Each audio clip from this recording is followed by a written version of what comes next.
ada lagi kiai-kiai lagi langsung panggil Habib. Jadi jangan dipelintir. Banyak kok katanya kiai-kiai yang nasabnya itu disembunyikan. Halo, kalau emang Habib kenapa nggak dari dulu aja bilang Habib, udah kelar gitu. Kalau misalkan Sayyid, ya udah dari dulu aja panggil Sayyid. Gak usah sekarang baru sekarang rame. Habaib ini namanya lagi harum, kemudian langsung ini ternyata Habib loh, kiai fulan ternyata Habib loh, kiai fulan ternyata Habib loh. Buktikan datanya, hadirkan, terus datang ke Rabitul Alawiyah musyawarah dari situ, isbat dari situ. Ya bener nggak Habib, maksud nyambung nggak nih keturunan Nabi kan? Kiai-kiai Zuriyah Wali Songo ini tidak butuh pengakuan, apalagi kepingin diakuin sebagai Habib, diakuin oleh Rabitul Alawiyah, nggak butuh pengakuan. Beda sama Njit Nyantum. Njit Nyantum itu kan teman akrabnya Senok Horgonye, ya, sahabat baik Mufti Batavia. Mari gunakan akal pikiran, gunakan akal sehat untuk melihat sesuatu.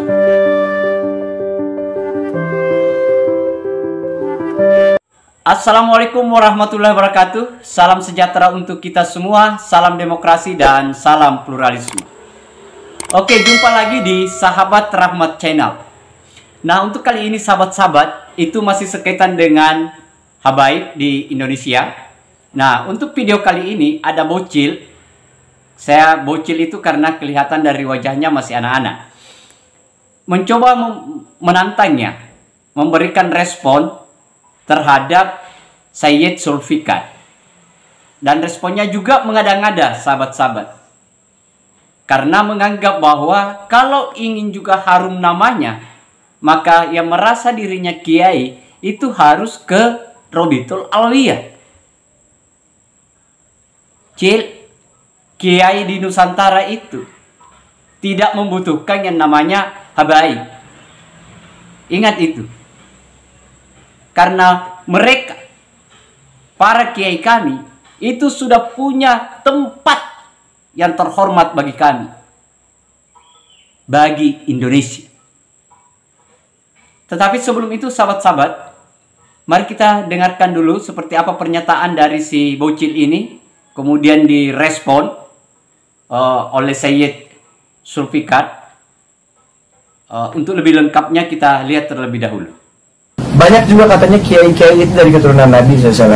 Dan sekarang gini, kalau misalkan emang ada kiai nyambung nasabnya, keturunannya, datang ke Rabitul Alawiyah, terus ngobrol-ngobrol, ya kan, musyawarah, ya kan, musyawarah, oh ternyata masih nyambung ya, alhamdulillah, sahlan.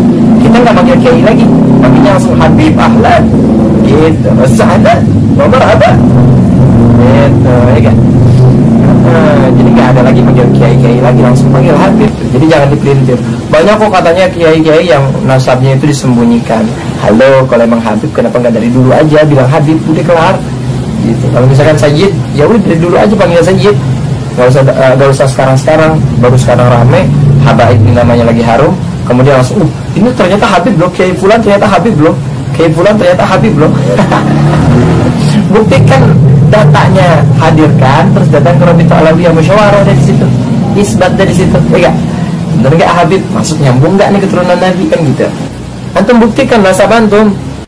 Kiai-kiai Zuriyah Wali Songo ini tidak butuh pengakuan, apalagi kepingin diakuin sebagai Habib, diakuin oleh Rabitul Alawiyah, nggak butuh pengakuan.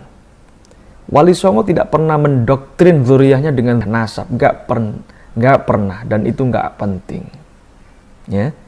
Tapi seluruh kiai-kiai ini punya nasab, dan nasab mereka antara kiai satu dengan yang lainnya itu bersambung loh. Dari zaman dulu sebelum ada Rabitul Alawiyah, ya, nyambung, mereka saling mengenal. Sudah ada ikatan pernikahan antara satu, ya, keluarga satu dengan keluarga yang lainnya.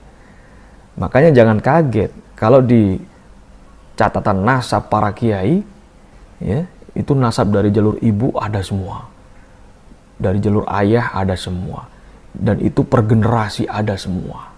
Kalau di keluarga Ba'alawi, saya yakin tidak semuanya begitu. Saya tahu teman saya, sahabat saya yang Ba'alawi itu banyak. Kalau mereka hari ini nggak mengakuin saya, bohong. Saya lama di Bangil, Pasuruan. Ya saya dari dulu, ya, seperti yang Anda sampaikan, ngaku-ngaku Habib. Nggak pernah, saya tanya aja sama orang-orang Pasuruan. Saya dari dulu nggak pernah ngaku Habib. Saya dulu dikenal dengan macam-macam. Ada yang tahu nama saya Dadang, Mas Dadang, Cak Dadang, Kang Dadang, Dek Migdar, Dek Zul, macam-macam. Ada yang manggil saya Gus, ada yang manggil saya Ye, ada yang saya manggil cuma dipanggil nama doang. Nggak ada masalah. Apalah artinya? Nama, berubahnya sebuah nama itu tidak akan merubah nasab seseorang. Bener? Nggak dipanggil Sayyid nggak ada masalah, nggak dipanggil Syarif nggak ada masalah, apalagi dipanggil Habib, ogah, malah jadi fitnah, nggak menguntungkan, malah merugikan buat saya, ya, nggak penting nama buat saya. Banyak kok katanya kiai-kiai yang nasabnya itu disembunyikan. Halo, kalau emang Habib kenapa nggak dari dulu aja bilang Habib, udah kelar gitu. Kalau misalkan Sayyid, ya udah dari dulu aja panggil Sayyid. Gak usah sekarang-sekarang, baru sekarang rame, habaib ini namanya lagi harum, kemudian langsung, ini ternyata Habib loh, Kiai Fulan ternyata Habib loh, Kiai Fulan ternyata Habib loh. Buktikan datanya, hadirkan, terus datang ke Rabita Alawiyah Musyawarah dari situ, isbat dari situ, ya gak? Ya memang disembunyikan, ada sebabnya. Kenapa? Ya karena perang lah, Beb. Ini sudah dari zaman dulu. Kalau ngaku sebagai zuriyahnya Wali Songo, ngaku ulama, ditangkap, dibunuh. Beda sama njitnya antum. Njitnya antum itu kan teman akrabnya Senok Horgonye, ya. Sahabat baik, mufti Batavia. Dibayar tiap bulan 100 gulden sama Belanda, ya. Nah, itu 1/7 gajinya Senok Horgonye. Beda. Dan itu juga salah satu cara kiai supaya biar bisa akrab dengan para santri dan umat. Tidak ada kasta di situ. Jangan salah lagi loh ya. Yang bikin Habib itu harum namanya, itu para kiai, para santri, NU, ya. Nahdlatul Ulama, Zuriyah Wali Songo. Kalau tidak ada NU, tidak ada kiai, tidak ada santri, tidak ada Wali Songo yang menanamkan akidah, ya. Wali Songo ini bukan Wali Songo yang 9 itu aja, seluruh kerabatnya termasuk leluhurnya, seperti yang ada di Sumatera, di Baros, di Medan itu, ya. Terus di mana? Banyaklah di Sumatera. Nanti kapan-kapan saya bikin videonya, saya buatkan di Kalimantan, ya. Dan itu semuanya bukan dari keluarga Ba'alawi, bukan dari Yaman. Jangan dihilangkan, nggak boleh. Malam yashkurin nas, lam yashkurillah. Kadang-kadang lucu kalau ngadepin orang-orang yang seperti ini. Sebenarnya ya, Ana nggak mau ngadepin orang-orang kayak gitu karena guru-guru kita orang bilang mereka tuh kecil sebenarnya, nama mereka tuh kecil, jadi nggak usah ditanggepin. Cuman kita gemes kadang-kadang ya. Nama mereka kecil nama mereka. Dari sini sudah kelihatan, orang bisa membaca. Terima kasih. Oke, mungkin itu aja ya untuk kali ini. Kurang lebihnya mohon dimaafkan apabila ada salah. Jul, jangan ngaku keturunan Nabi, Jul ya. Oke.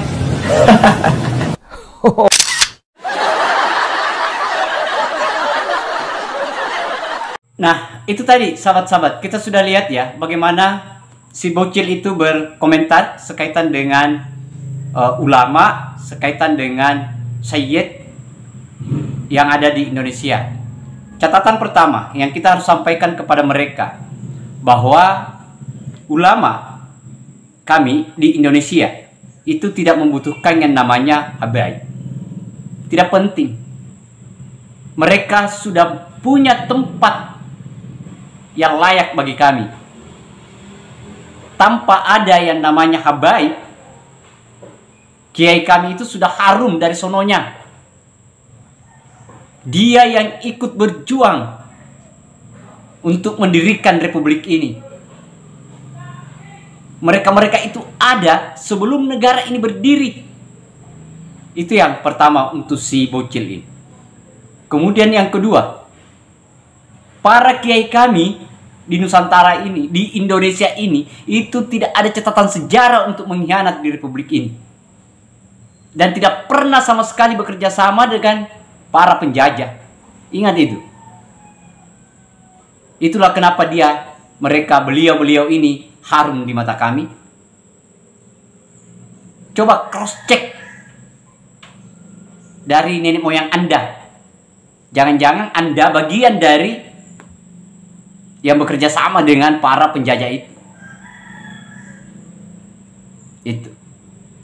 Kemudian yang ketiga adalah soal sebenarnya kami di pribumi itu tidak pernah mengenal yang namanya habaib, yang tidak pernah mengenal yang namanya habib.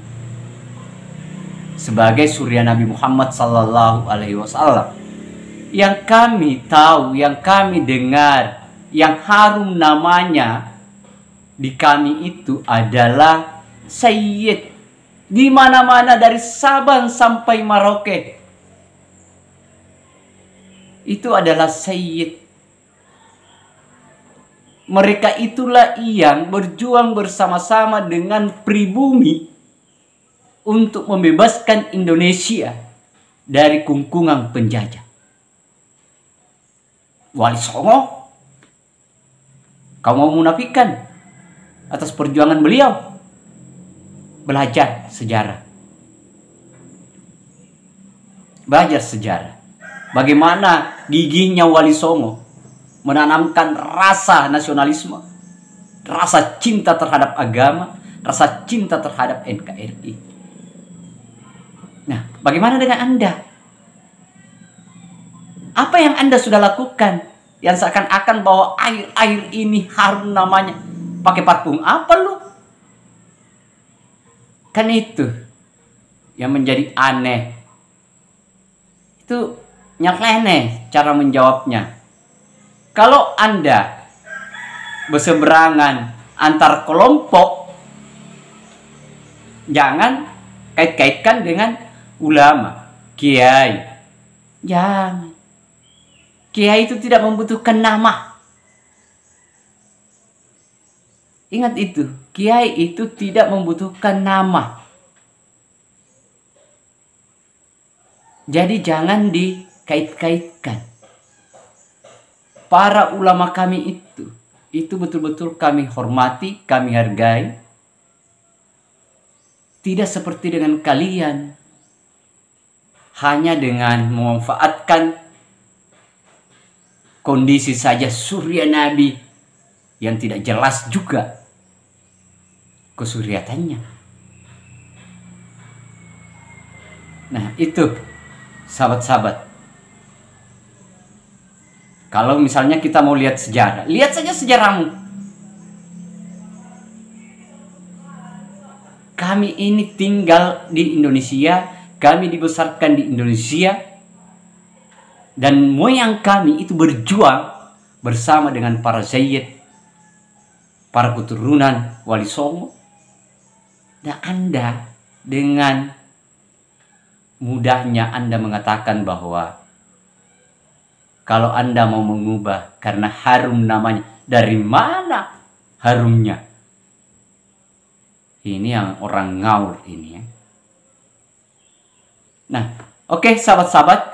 Silahkan sahabat-sahabat komentar seperti apa ini manusia ini yang seharusnya mau diapakan ini. Kita tidak tahu, saya juga tidak tahu sahabat-sahabat. Gurunya siapa, orang tuanya siapa, siapa yang mendidik.